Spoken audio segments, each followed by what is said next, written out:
Welcome to episode 12 of the Service Design Podcast. I'm David Morgan, and together with Stina van Hoof and in collaboration with the Service Design Network, we explore stories about service design from around the world.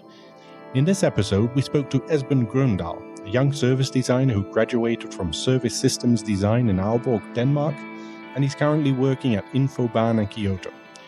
We had an interesting conversation about working as a service designer in Japan and his work on the service design tours. We hope you enjoy this episode.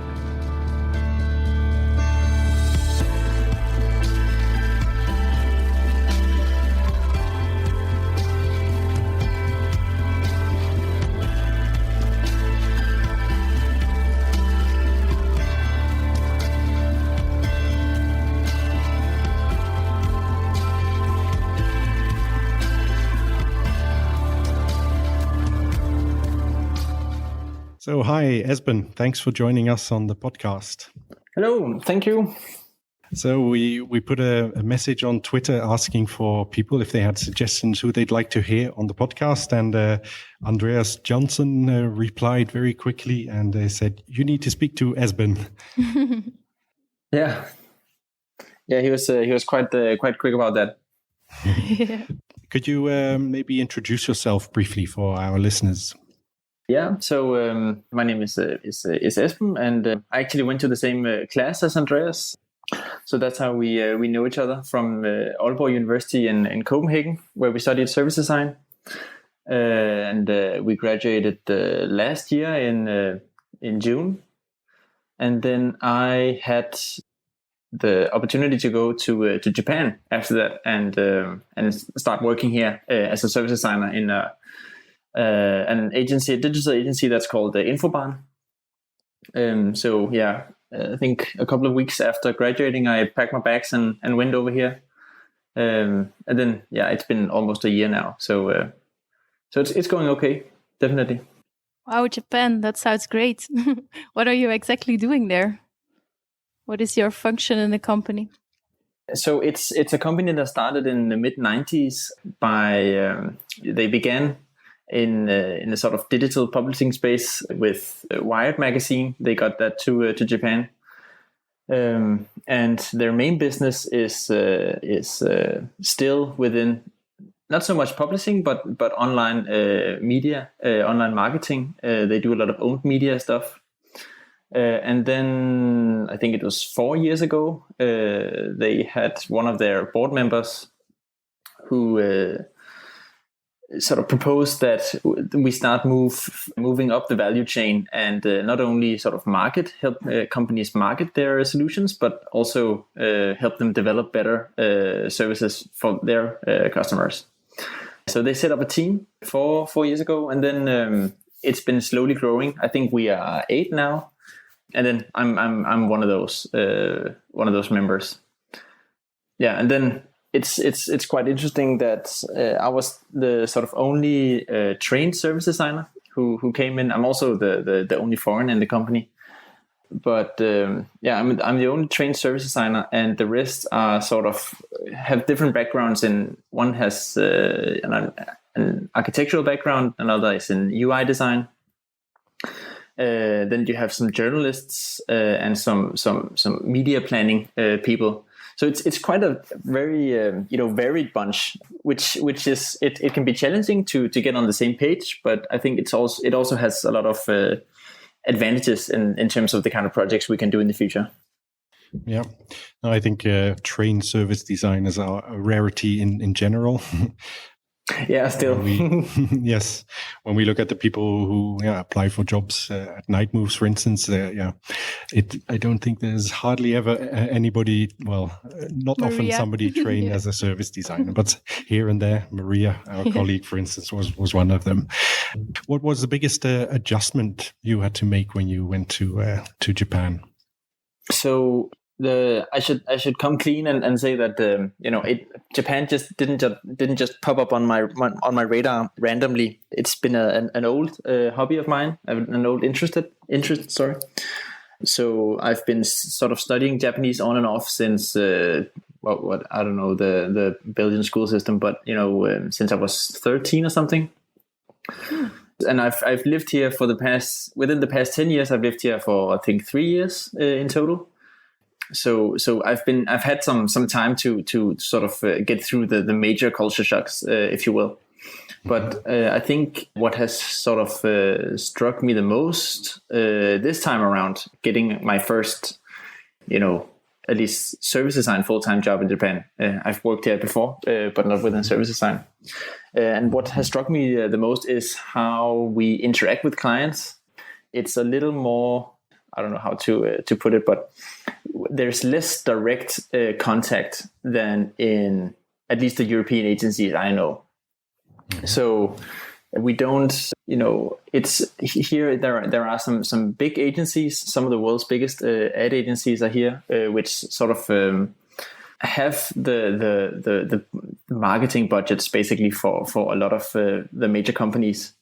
And I think to a lot of people in the sort of UX service design field over here, it's still it becomes a matter of marketing. So when you talk to someone and you say, service design, they say, it sounds interesting. That has to do with marketing, right? Or isn't it the same as marketing?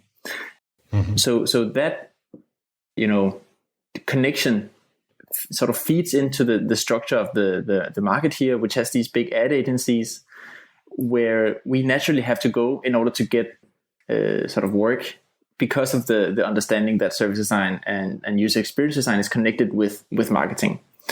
So we don't really get, so many contacts with, for example, what could it be? Business development or human resources for that matter.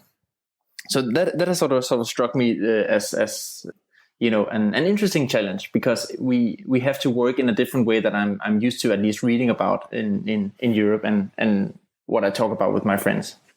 Mm-hmm.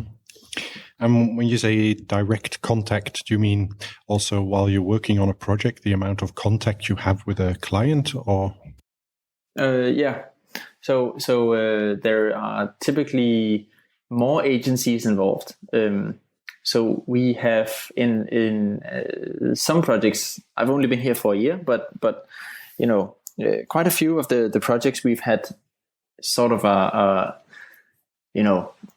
kind of a middleman in between, and we have to do some in other sectors you would call it subcontracting work, where we have the skills that the middleman don't, and then they sort of assemble a team of agencies.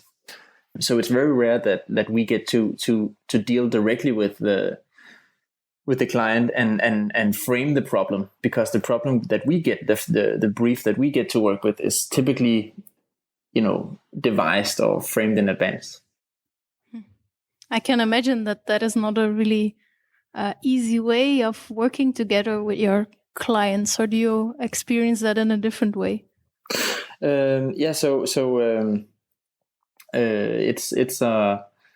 an interesting problem, because you have to sort of say, okay, co-creation is great, and co-creation is a very effective and big part of the value that service design can deliver.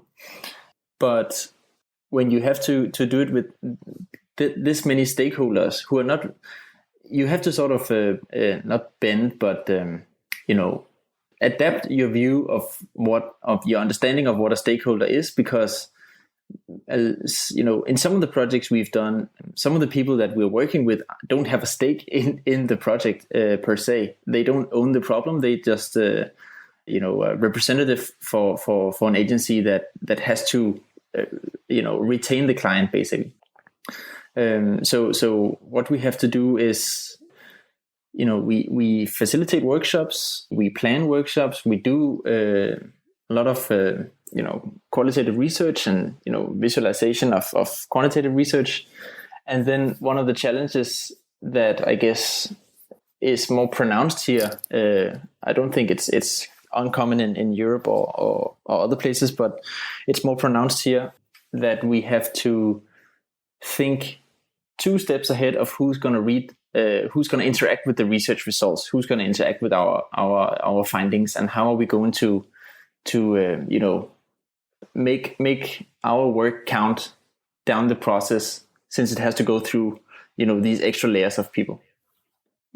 That's quite interesting. I think it's indeed something that we also we have to deal with it, but we often, or too often, I think, assume that people will, if they are at a workshop or they saw some of the results, they will start doing something with it. But the deliverables of the research are so important in itself.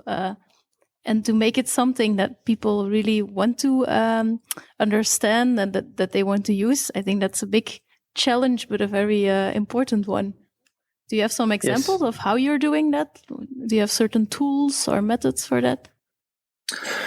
No, we don't. I think because also we're still a young agency, so or a young department at least. So it's still very much up in the air, and we haven't. It's only been sort of ramping up within the last 1.5 year, maybe. So I think in the next year, the challenge until next year is exactly to develop a sort of shared mindset within our team of how we are going to deal with this, but and sort of codify it so we can be smoother about it when we get more projects hopefully in the future. But what we have done is to, in that sense, I don't think it's very innovative, and I think it's what a lot of companies would do with their research finding anyways. But try to use the same words as the client and not the middleman. So even if we don't get to talk to the client very often, we would try to, when we have some FaceTime, get an understanding of how they see the problem space and how they talk about it, and then frame it around that so that the reports will be sort of a natural extension of their conversations going forward. I think that's one of the main things. And then of course trying to make the findings as clear and as actionable as possible. I think that's something we have to work with as well. Mm-hmm. And if you look at the conducting the user research itself, have you found any particular challenges in planning that or in doing that? I think when we go and talk to let's say customers or users on behalf of a client company, I was actually a little surprised that a lot of the people on our client side, on the company side, are very eager to join the research, and I think it's a very good thing, and it's something that I would have expected it in Denmark, where I come from myself, but I didn't expect it in Japan. Was sort of my knee-jerk reaction, because you have this image of a lot of Japanese people as being shy and don't want to be intrusive into sort of other people's lives, and it fits in some context. We can talk about that later in terms of for example prototyping, but in terms of research, I've been positively surprised how they the client wants to join in, are very good at taking their own notes as well. So they're good at listening in. They're good at they're good at extracting information from the interviews that we do. But there's still this quite let's say distinct.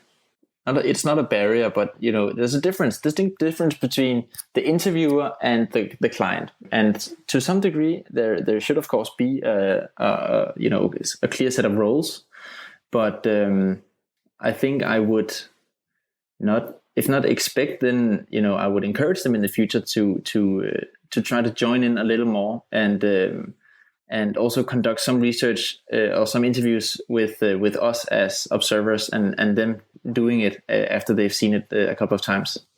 That's something we are trying to work with, and giving them making some easy to understand and easy to apply tools to go through an interview process, so they can basically do it more even when we are not in on it. So we try to get deliver more value than only the project at hand, so to speak. So they can, repeat the process and actually learn as an organization going forward. Mm-hmm. Yeah. Something I heard about like organizational structures in Japan, that it's you have a lot of layers, and that I once heard a story of someone that was there as an architect, and he could only go home if the boss above him was going home, and that meant like people who are, just to say, on the low end of the organization would work really hard and listen to stuff that the person above them would set, but it would be like a 5 or 6 layers. Is that something you recognize, or is it not really like that in your company? No, so I think in our company is still fairly young, and they try to be hip and new. So it's not that bad, but there is definitely some a little more tense hierarchical structures than is common in the West, I guess, or at least in Denmark. But yeah, it's definitely true that you have these layers, and that these layers, they matter a lot, and they mean a lot, not only within the company but also in society at large. So, for example, you would hear people talk specifically when I overheard some friends talking about a car running in the street, and they say, "Oh, you have to be in this kind of level in the company to get that car." So that's a mid-level manager car, stuff like that. So the whole vocabulary that they have around the company structures is reflected in a lot of ways in society. And then about the thing that you're the guy, he couldn't go home, it's very true still in a lot of companies, even the companies who would say that they everyone is free to go whenever their work is done, and they have worked the specified hours that they have to be there. There is definitely still this atmosphere that it's not so easy to go home. And you can also see it in, for example, OECD reports that the Japanese, they work a lot. They have a lot of, they put a lot of hours in, but the productivity is very low. So, there's a gap there, and it's natural, because you cannot do focused work 10 hours a day every day for a week. You have to do less work in some of those hours at least. Yeah, especially for workshops, it could be really intense if you have to spend too much hours in a room. So you studied in Aalborg. Can you tell a little bit about the course you followed there? Yeah, so I studied service systems design in Aalborg University in Copenhagen, and it was a fairly new program when I started there. I think we were the second or third batch of graduates from the program, and it was also one of the first sort of service design focused educations out there. Mm-hmm. And I think I think it was very I'm very glad that I studied there, but especially maybe because it was a new place. So we sort of there was, of course, some negotiation in terms of curriculum throughout the study, but overall I think we had a lot of freedom as students to pitch in with ideas and sort of see them reflected fairly quickly, because the teachers were also quite flexible. I mean, things weren't really settled down. I mean, of course they had a proper study board and a proper curriculum and stuff like that, but there was flexibility within the limits. So yeah, I was very happy about that. What are some skills you learned there that you think were valuable and you're using now in your job? So I think what I use the most, and what I guess when I mean, we still have a fairly strong, connection among the alumni, which I'm very grateful for. And I think what comes up a lot in our conversations still is that, the way that we had pretty much hands-on experience from the first semester doing these sort of semester projects, they're called, which take up, I think, about half of the time of the semester, where we sort of have to go out and find a company or an organization and identify a problem they have, and then go through the whole design process, and then end up with a prototype solution that we can present to the company or organization. Aalborg University calls this problem-based learning. It's not something that they did for this course at all, but it fits the service design mentality very well. So having that kind of end-to-end, if you will, understanding of the process is something that I really appreciate having now. And then also that it is a fairly wide study. We don't do, I think we are settled in, I think the faculty was engineering. I'm not sure, but I believe it was. And I mean, at least it's a Master of Science, but we had that perspective on things, which kept it from being overly focused on, if you like graphics, if you like aesthetics, if you will, right? So I think a lot of, at least in Japan here, a lot of the service design focus is, like I mentioned earlier, marketing, but with an art school, art degree twist. So the universities here dealing with, or who started putting out some service design seminars. It's predominantly art schools, which I think it's interesting because we didn't have that angle. We didn't have that perspective on it, and it also reflected in the kind of people that came into the study. And I think less than a quarter of my class, at least, had a specifically design background. The rest were very diverse. I myself have a humanities bachelor, so that kind of diversity was also a big strength in the program. And have you found that many of your fellow students have ended up in service design jobs like you, or don't you really have a picture of that? So actually what we did is we have a quite active still Facebook community between the current students and the former students. And we try to maintain a Google Sheet there where we sort of update what kind of company we're working at and what our title is, basically. And the last time I checked, I think everyone was in a job that was pretty close to what they've talked about they wanted to.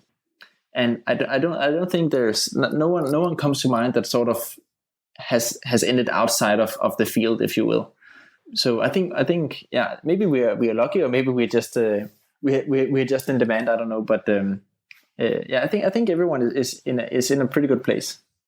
Oh, that's quite interesting to hear, I think. But it's also one, there are not really a lot of service design educations yet. So I think it's a very unique study. And I'm also curious what kind of courses you're having, or what was the focus of the study? What did you learn, except from working together with companies on projects? Yeah, so they have this. I think we have to read the mainstays of service design. Designing for service. This is service design thinking. There's a lot of books in that field by now. But other than that, I think we had some lectures in programming. In order to get working prototypes out, which I think was also a little challenge for the educators, at least, because again we were a very sort of diverse bunch with very, let's say, there was a lot of variation in experience with that kind of hands-on programming. But then we also had, I can't remember what they call it, but manufacturing process. So we had a series of lectures on, I think the case was Lego, and one of the teachers, he'd been a former executive at Lego, and was sort of going through what does service design mean in a manufacturing setting, and we have to remember that the whole logistical side of service delivery and product delivery exists, and we have to remember it, recognize it, and try to work with it, which I think was a very good sort of backstage perspective, which reflected very well on the end-to-end, top to bottom sort of perspective that service design should be, at least. Okay. I also saw you organized a service design tour. Yeah. Can you explain us a little bit about that?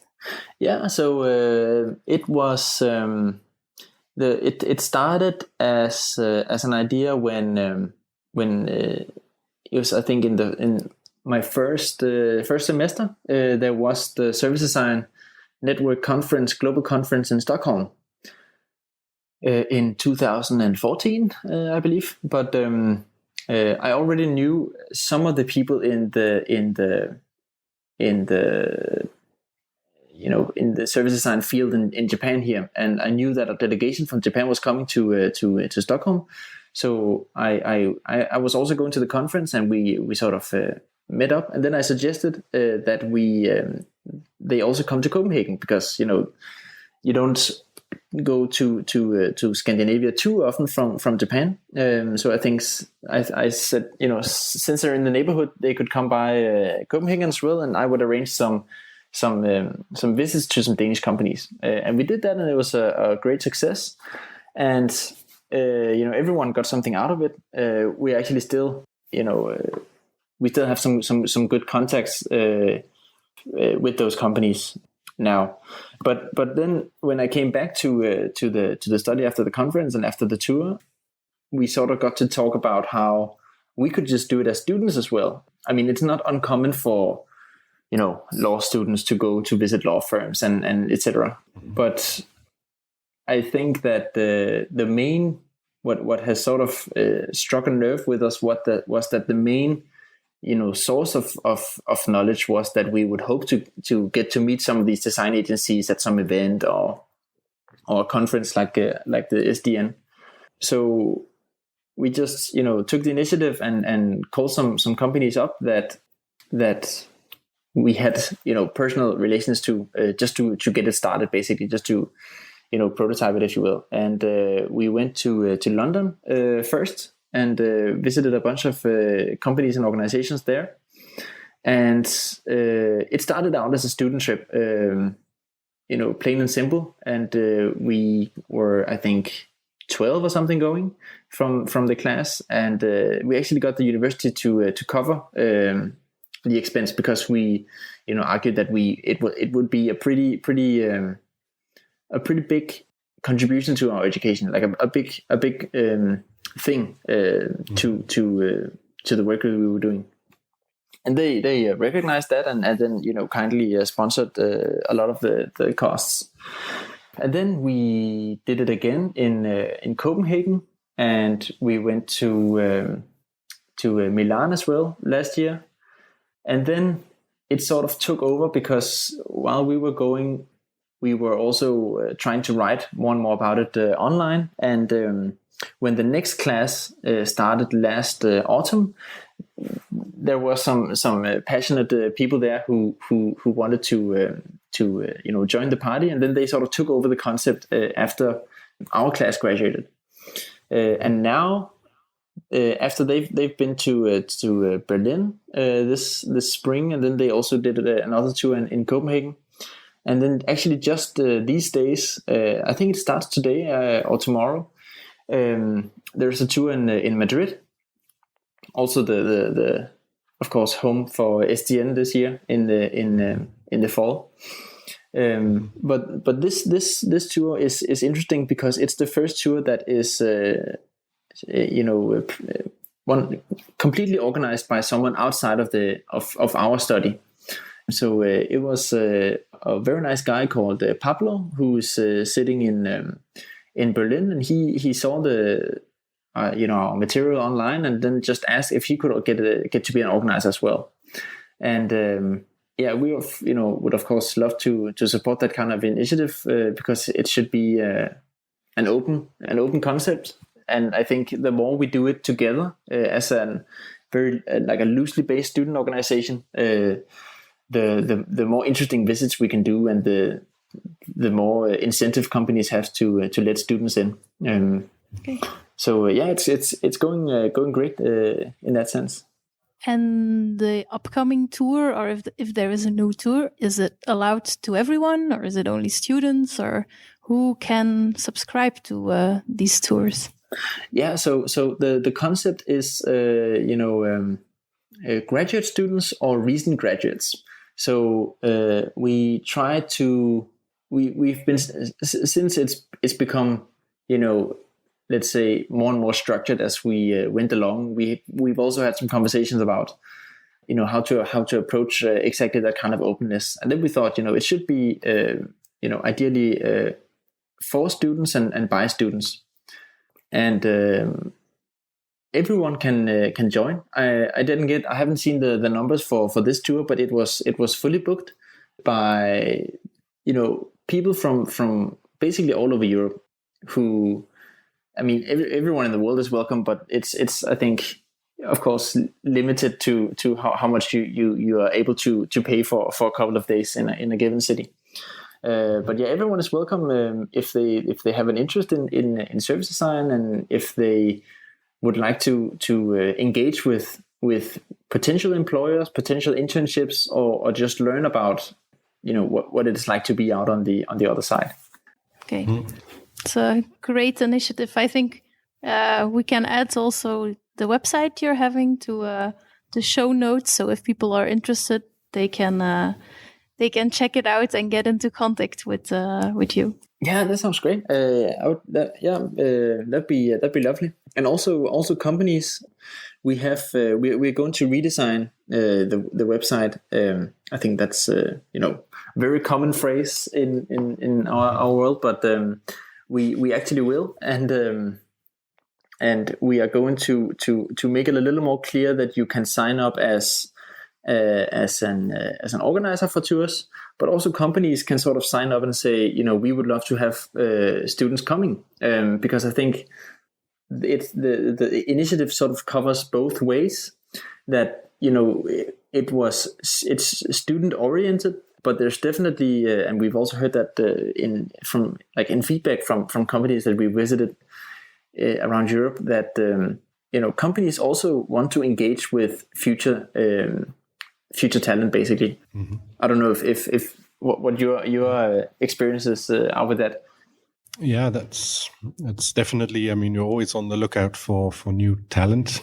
Things we do, for instance, is there's a conference recently, the Bump Festival, which was organized by a university or a college here in Belgium. Yeah. And then we like to sponsor an event like that. So we have a presence at the event, and we get to meet a lot of students who are potential future employees, of course.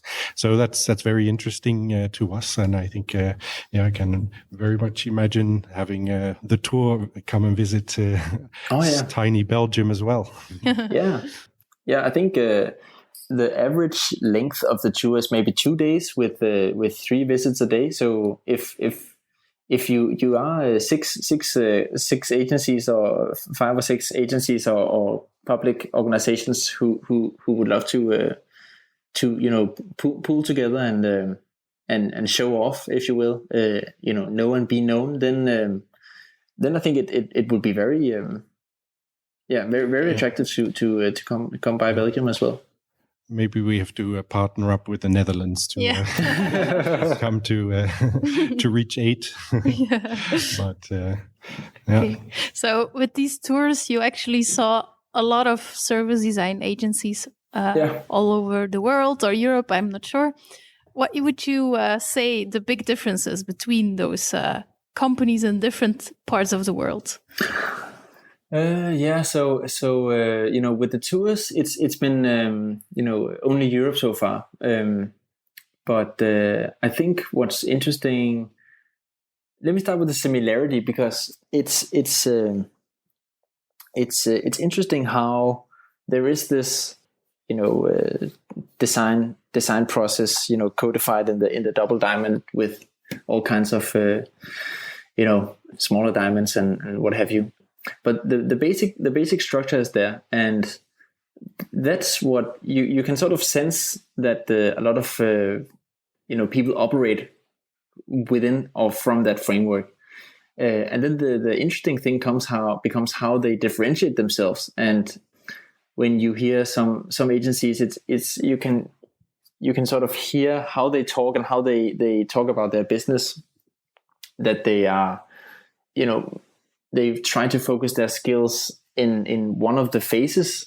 We're not a research company, but that's where we are best, for example. Or we are a prototyping company. We are we try to be a design company where we only people come in with some research and we work together with them to ideate around what they want to do. So I think that was interesting how it has been interesting to see how companies sort of try to position themselves in the competitive landscape that they're situated in. And then in terms of the world, I mean, I've only been to Europe and Japan so far, but the main difference between, the way some of the Japanese agencies and European agencies operate is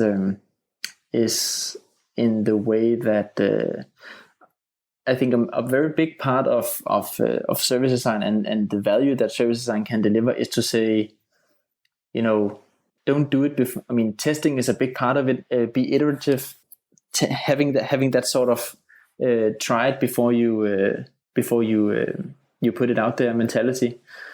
It's still not. I don't think that people here have found the key to how to adapt it to the Japanese culture, because there is still this mindset of wanting to do. If this is the job, then I want to do the job as good as I can, and then I can present it.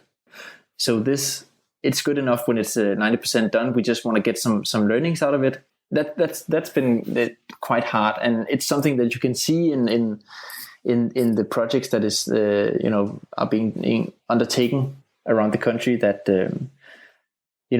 it's still quite. Even if you go out and do the research, you go back and you ideate and you do some internal prototyping, but they're not very good at, or maybe not very good at is not the right term, but they're not very used to, at least, putting unfinished stuff out in front of potential customers to get feedback. Yeah, that's quite interesting, because at the same time it has some contradictions in it, I think, because if you would test early, you would make sure the end result is better in the end. So I could imagine if you try to make everything from the beginning, make it really well, that sometimes they will run into the problem of we worked so hard on it and now it turns out it's not working. Did you encounter something like this, or? I think maybe it's also my temperament in general, but I get more easily annoyed with, exactly like you say, we put effort into it and it's just being, it doesn't work or something. I would have liked to know that before. Whereas at least some of the people I know, it's more like, but we had to do it. It was our job, kind of. Mm-hmm. So that kind of mentality is a bit different, I think. And I think there's strength and weaknesses to both. So what I'm trying to do, personally, and part of why I also came to Japan in the first place was to see if I could, with the cultural and linguistic understanding that I've gotten so far, if I can try and find a balance that works at least for me and the company and the clients that we work with. Mm-hmm. Yeah, I think indeed one of the responsibilities I see that we have as service designers is questioning the task that is given us, and saying, no, that's not actually the problem that needs to be solved. We need to do this, and I can imagine that's difficult if that's not something you can do. I'm also wondering, if you've after a while working in Japan, what are you going to bring back to Europe to improve our way of working here? It's interesting because when I go about explaining, or not explaining, but talking about Japan to friends and family and fellow professionals that I know, it quickly becomes sort of, they should be doing better, basically, and why don't they just do like we do? Which is, I think, it's natural, but it's not very productive, because it's not productive, and it's not the truth either, because Japan is the third largest economy in the world, so they must have been doing something right. But so when I've been walking around the country this past year, what I've been trying to forcing myself to look at is exactly what is it that, and I know what I don't think works, which is a lot of back-end services that you as a customer feel. For example, when you sign up to a mobile contract or a bank, it takes a long time and it's very tedious. But then on the other hand, what I think that they excel at, and what I think is the big opportunity sort of waiting in Japan to be leveraged, is that they really have a very firm grasp of front-end service.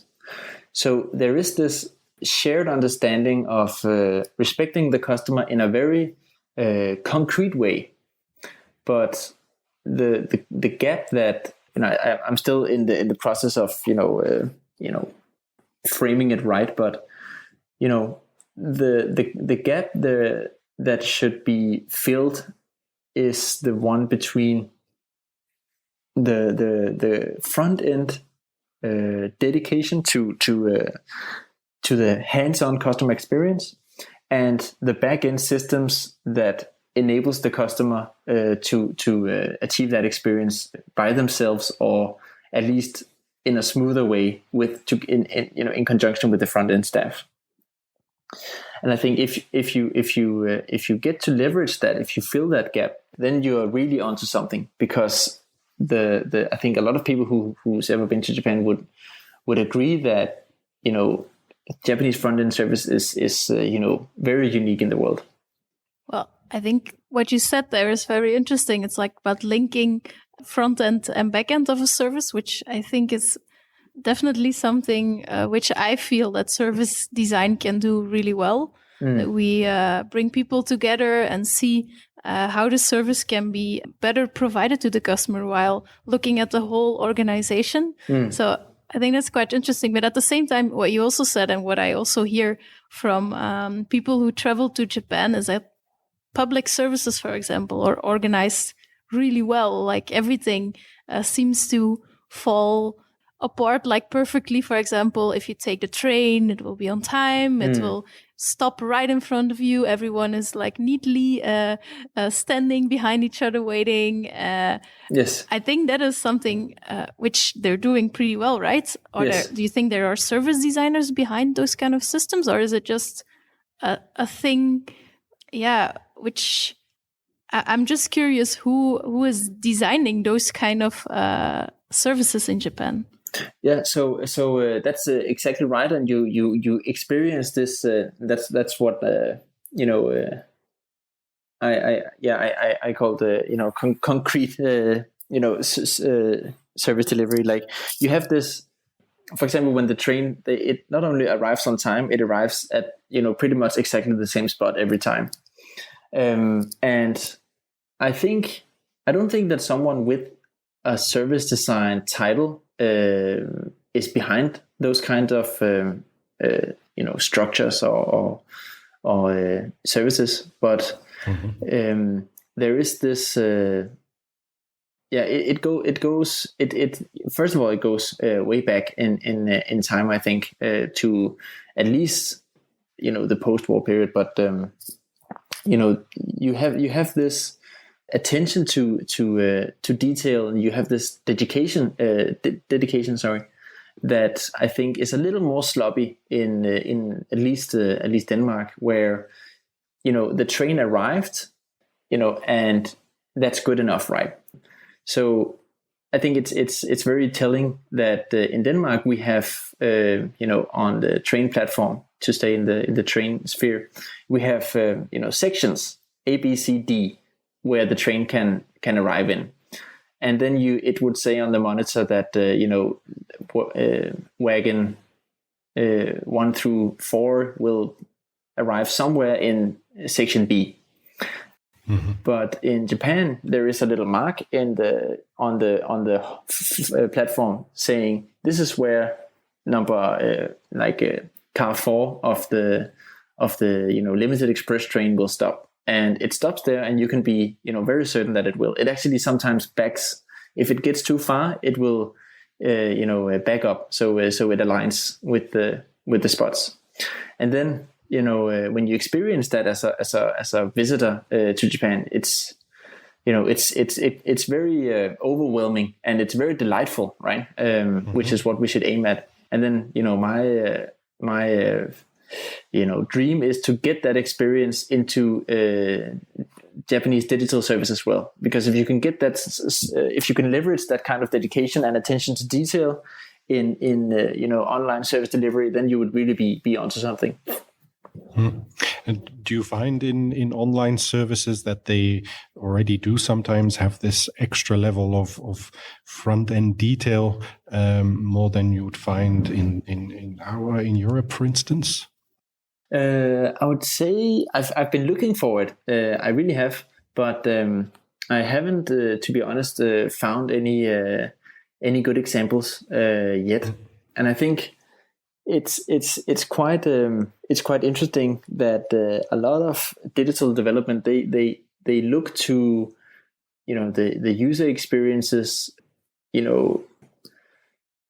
what's the word, that are being proliferated from Silicon Valley and the tech companies there, which are sort of, they are the champions of good user experience, and you should have. They've sort of taken over the notion that UX is important to business success, and they are constantly pushing the bar for how well you can deliver a service through a smartphone or the web.